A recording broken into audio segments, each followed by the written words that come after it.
Hello, this is a video about joining your binding up neatly when you get all round the quilt and you have two ends left. There are many ways of doing this, but this is the way I teach. And the last time I taught this, I had a real mind block about it. And I promised my students that I would put this little video online to show them more clearly how it works. So here it is. So what I've done is I've sewn my binding on. So it's binding folded in half, raw edges together. I've sewn it on and left myself a good gap. It's about 6 inches, that gap, I think. 1, 2, 3, 4, 5, yeah, about 6 inches gap. Because what I'm planning to do next is to spread my binding out right sides together, like this, and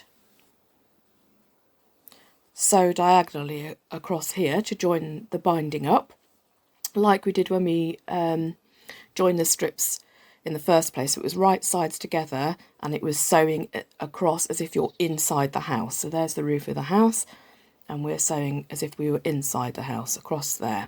But what I need is, when I've done that, so let's just say I need this to fit snugly. And how do we do that? So what I've got here is my end, and I'm laying this across a binding that's already been sewn. Ideally, it wouldn't have already been sewn. I've got plenty here. Let me chop this bit off. Actually, doesn't really matter, but for demonstration purposes, it's easier actually if it doesn't match up already. So there we go. There's my end, and here's my other end.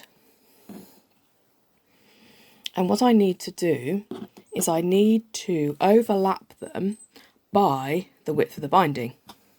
So that little bit I've chopped off is going to be quite useful actually.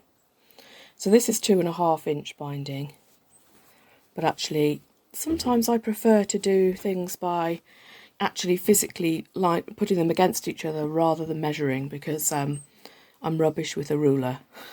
I think so. I'm going to be on my gravestone. I think I'm rubbish with a ruler. Right, okay, so there's one end of my binding. There's the other end of my binding. What I might do, just to make it clearer for you, is grab some white chalk so you can see what's going on. Hope that's easy enough. Shuffle, shuffle. I've got Chaco pen here. These are great, actually.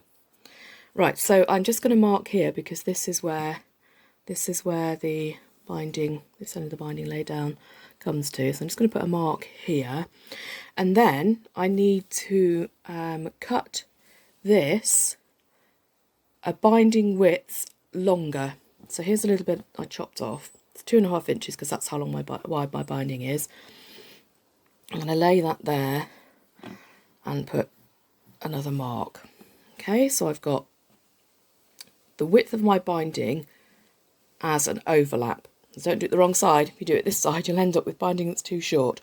So this is where the binding meets on the straight, and this is the width of my binding. So I can now chop this here.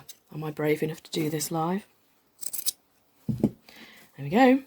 What's the worst that could happen? It could be wrong, and I could unpick some binding and add a bit more on. So now I've got my piece marked out, my overlap, and I'm going to sew them right sides together, corner to corner, and the inside of the house. So I can use this line here, which was the line where they touched, to line this side up with. So right sides together. So if you've got folded binding, it's where the bump of the fold is outwards, and I'm going to match those two together. I think 6 inches here is the absolute minimum you need. If you can leave more, it's a bit like leaving that turning gap. You always think you can get away with smaller than is convenient. Okay, so I'm lining it up and I'm going to sew across the corner inside the house. So I'm going to sew from this little gap, this corner here, to this corner here. Remember, if you line it up exactly and sew across, it'll end up jagged. So you have to make room for the seam allowance, and you do that by just offsetting it slightly. So I'm going to just put you on hold while I sew that across and then show you what it looks like. Okay, so here's the big reveal. I've sewn it across there. Can you see that? I did it in black because this is an actual real quilt, not a pretend practice one. There you go, so I've sewn from there to there, and then, so if I can do this slowly enough so you can see what happens. As I lie it down, you can see that it now all lines up and is the right size. No baggy bits. What I haven't done, because I wanted to check that it really did fit, is chop this off. So just like when you're making binding strips in the first place, you chop this corner off. I'm going to do that now.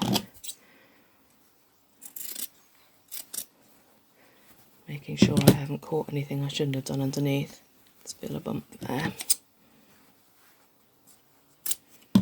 And ta-da! And now I can sew this down and it's exactly the right size. There you go. I can do it, really. Hope that's helpful. Message me if you still need help. Thanks.